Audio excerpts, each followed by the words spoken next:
बहुत बहुत स्वागत है प्यारे बच्चों आप सभी का आज की इस वीडियो में। और आज की इस वीडियो में हम डिस्कस करेंगे क्लास 11th का आपका हिस्ट्री यानी कि इतिहास का जो सब्जेक्ट है बच्चों, इसी के सिलेबस के बारे में। और ये सिलेबस 2026-27 के सेशन के आपके जो मिड टर्म के एग्जाम होंगे, जैसे आप फर्स्ट टर्म या फिर टर्म वन एग्जाम भी कह सकते हो, इसके लिए रहने वाला है। ठीक है, बेसिकली इस वीडियो में हम दो टॉपिक हिस्ट्री के मिड टर्म एग्जाम के लिए कवर करेंगे। कौन कौन से? सबसे पहले तो हम ये जानेंगे बच्चों कि आपका हिस्ट्री का मिड टर्म एग्जाम का सिलेबस क्या रहने वाला है, यानी कि कौन कौन से चैप्टर आएंगे। ठीक है, सेकंड, जो भी चैप्टर आपके एग्जाम में आने हैं उन चैप्टर के अंदर से कौन कौन से इंपॉर्टेंट टॉपिक्स आपको पढ़ने हैं, यानी कि चैप्टर का ओवरव्यू क्या रहेगा इसके बारे में। और ये वीडियो हिंदी और इंग्लिश दोनों मीडियम के लिए रहने वाली है। ठीक है बच्चों, जैसे कि आप यहाँ पे देख सकते हैं, ये आपका ऑफिशियली जो सिलेबस दिया गया हिंदी मीडियम में यहाँ पर है और इंग्लिश मीडियम में आपका सिलेबस ये यहाँ पे दिया गया है। इसी को अच्छे से आपको एक्सप्लेन करके समझाऊंगा, सो डोंट वरी। वीडियो अच्छी लगे तो सारे बच्चे वीडियो को लाइक शेयर जरूर कीजिएगा, चैनल को सब्सक्राइब कर लेना। 11वीं क्लास के टेलीग्राम ग्रुप का लिंक आपको डिस्क्रिप्शन में मिल जाएगा, जरूर से चेक कर लेना, या चाहे तो आप सर्च भी करके ज्वाइन कर सकते हो।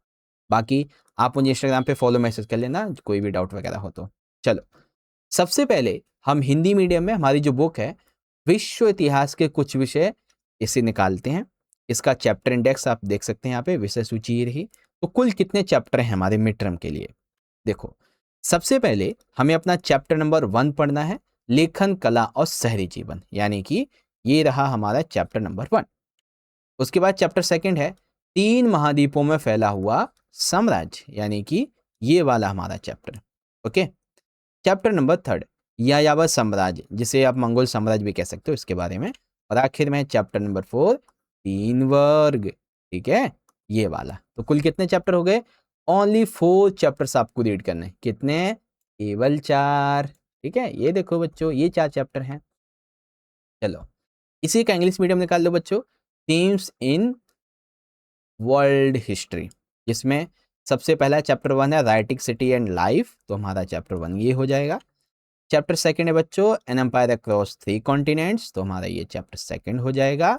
और चैप्टर नंबर 3 ये रहा नोमैडिक एम्पायर्स, ये रहा यानी कि मंगोल एम्पायर के बारे में।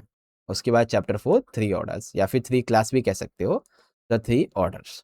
ओके, तो सिलेबस तो बहुत ही आसान था एंड आई होप सिलेबस समझ गए होंगे। अब हम बात करेंगे आपके हिस्ट्री के जितने भी मोस्ट इंपॉर्टेंट टॉपिक्स हैं, हिंदी मीडियम में भी और इंग्लिश मीडियम में भी, एक एक करके समझेंगे। ओके बच्चों, रेडी हो आप लोग? सिलेबस तो आपको बता दिया, अब समय इंपॉर्टेंट टॉपिक्स का। तो सबसे पहले चैप्टर नंबर 1 को देखेंगे, लेखन कला और शहरी जीवन। ये पूरा का पूरा जो चैप्टर है वो आधारित है मेसोपोटामिया की सभ्यता पर। किस पर बच्चों? मेसोपोटामिया की जो सभ्यता है इस पर रिलेट करता है, जिसमें आप पढ़ेंगे मेसोपोटामिया के भूगोल के बारे में। मेसोपोटामिया के जो शहर हैं इनकी क्या इंपॉर्टेंस है। मेसोपोटामिया के शहरों में माल की आवाजाही यानी कि जो व्यापार है ये कैसे होता था। ठीक है, यहाँ पर लेखन कला का विकास कहते हो कैसे हुआ, लेखन प्रणाली कैसी थी, यहाँ पे पढ़े लिखे लोग कैसे थे, शहरी जीवन कैसे चलता था। उसके बाद मेसोपोटामिया का जो दक्षिणी इलाका है, यहाँ पे शहरीकरण कैसे हुआ, मंदिर कैसे थे, राजा कैसे थे यहाँ पे। उसके बाद यहाँ पर एक व्यापारिक नगर है बच्चों जिसका नाम है मारी। ठीक है, मारी एक व्यापारिक नगर, इसके बारे में। मेसोपोटामिया संस्कृति की इसमें जो शहर थे इनका क्या महत्व था, लेखन कला की देन क्या थी, ये सब है इसके। ठीक है, तो चैप्टर 1 हो गया। सेम इसी का English medium chapter 1 writing and urban life, तो आप देख सकते हैं ये इसके इंपॉर्टेंट टॉपिक्स हैं, सारे के सारे इजीली आप रीड आउट कर सकते हो। ठीक है, फिर आता है बच्चों चैप्टर नंबर 2। अब आपको मैं बता दूं, ये पूरा का पूरा चैप्टर नंबर 2 जो है तीनों महाद्वीपों में फैला हुआ साम्राज्य, ये चैप्टर है रोमन साम्राज्य पर आधारित। तो आप इस चैप्टर में रोमन साम्राज्य का जो शुरुआती काल था, परवर्ती काल के बारे में जानेंगे, रोमन साम्राज्य के आरंभिक काल के बारे में।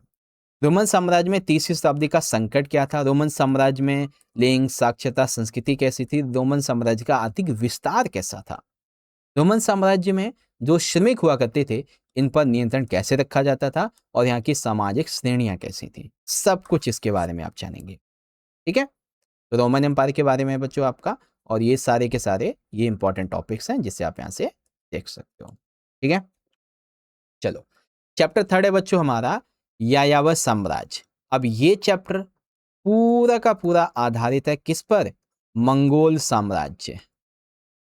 ठीक है, किस पर आधारित है बच्चों? मंगोल साम्राज्य। तो पहले तो इतिहास में इनकी भूमिका क्या है ये पढ़ेंगे। मंगोलों की सामाजिक और राजनीतिक पृष्ठभूमि कैसी थी ये जानेंगे। चंगेज खान जो है इसका पूरा का पूरा जीवन वृत्त क्या है। ठीक है, चंगेज खान की जो सैनिक उपलब्धियां हैं, इससे 8 नंबर का क्वेश्चन बनता है, ध्यान रखना। सैनिक उपलब्धियां ये जरूर याद कर लेना। चंगेज खान के बाद में मंगोलों की स्थिति कैसी हुई ये देखेंगे। सामाजिक और सैनिक संगठन कैसा था इनका। निष्कर्ष में जानेंगे कि चंगेज खान और मंगोल इनका वर्ल्ड हिस्ट्री में आखिर स्थान क्या है। ठीक है बच्चों, सेम ऐसे इंग्लिश में नोमैडिक एम्पायर यानी कि मंगोल एम्पायर के बारे में बात होगी। तो role, social and political background क्या था मंगोल्स का, biography of Genghis Khan, Mongols after Genghis Khan इनकी स्थिति क्या रही थी इन वर्ल्ड स्टेटस। ठीक है ना, और बाकी एक दो पॉइंट ये है। ठीक है, अब आता है बच्चों चैप्टर नंबर 4 जो कि है 3 वर्ग यानी कि द 3 ऑर्डर्स। इस चैप्टर में मेनली 3 वर्ग की बात होगी। कौन कौन से 3 वर्ग हैं बच्चों? एक तो देखो, 3 वर्गों में सबसे पहला है हमारा प्रथम वर्ग पादरी वर्ग, जिसमें भिक्षुओं की विशेषताएं, चर्च और समाज से संबंध। दूसरा वर्ग है अभिजात वर्ग, जिसमें मेहनत की जागी, नाइट की विशेषताएं ये सब होंगी। और तीसरा वर्ग है किसान, जो स्वतंत्र किसान थे और बंद किसान थे, इसके बारे में। इसी में आप सामंतवाद के बारे में जानेंगे, इसका प्रभाव क्या था, फ्रांस में कैसे विकसित हुआ, इंग्लैंड में कैसे। ठीक है, हज इंग्लैंड के बारे में बात होगी। फिर सामाजिक और आर्थिक संबंधों को प्रभावित करने वाले कारक, पर्यावरण और भूमि का उपयोग, नई कृषि प्रौद्योगिकी कैसी थी 11वीं सेंचुरी में, चौथे वर्ग का उदय कैसे हुआ, कैथेड्रल नगर क्या होते थे, और 14वीं शताब्दी का संकट क्या था। ये है इसका आंसर, मतलब पॉइंट।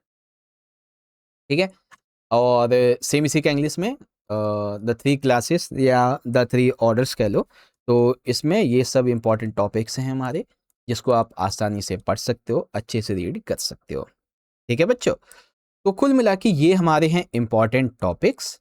एंड आई होप आप सभी को ये जितने भी मैंने इंपॉर्टेंट टॉपिक्स बताए हैं, जो कि आपके हिंदी मीडियम में भी थे, इंग्लिश मीडियम में भी, अब आपको अच्छे से समझ में आ गए होंगे। ठीक है, तो जो भी आपका सिलेबस था, चाहे वो हिंदी मीडियम में हो या चाहे वो इंग्लिश मीडियम में हो, दोनों ही आपको अच्छे से समझा दिया है।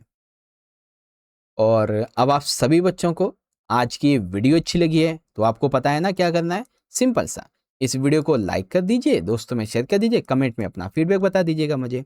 ठीक है, बाकी 11वीं क्लास के टेलीग्राम ग्रुप को सारे बच्चे जरूर ज्वाइन कर लेना। इंपॉर्टेंट नोट्स PDF और अपडेट के लिए लिंक आपको डिस्क्रिप्शन में मिल जाएगा, या फिर टेलीग्राम पे सर्च कर लेना JSK लेवल क्लास। ठीक है, बाकी आप सभी बच्चे मुझे इंस्टाग्राम पे फॉलो कर सकते हैं, ये मेरी इंस्टाग्राम की ID है।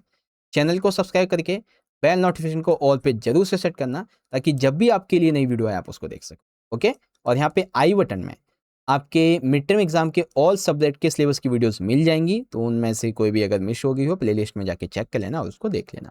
ठीक है बच्चों, चलिए मिलते हैं आपसे अगले सेशन में, अगली वीडियो में। तब तक के लिए पढ़ते रहिएगा, ख्याल रखिए अपना। बहुत बहुत धन्यवाद। जय हिंद, जय भारत, वंदे मातरम।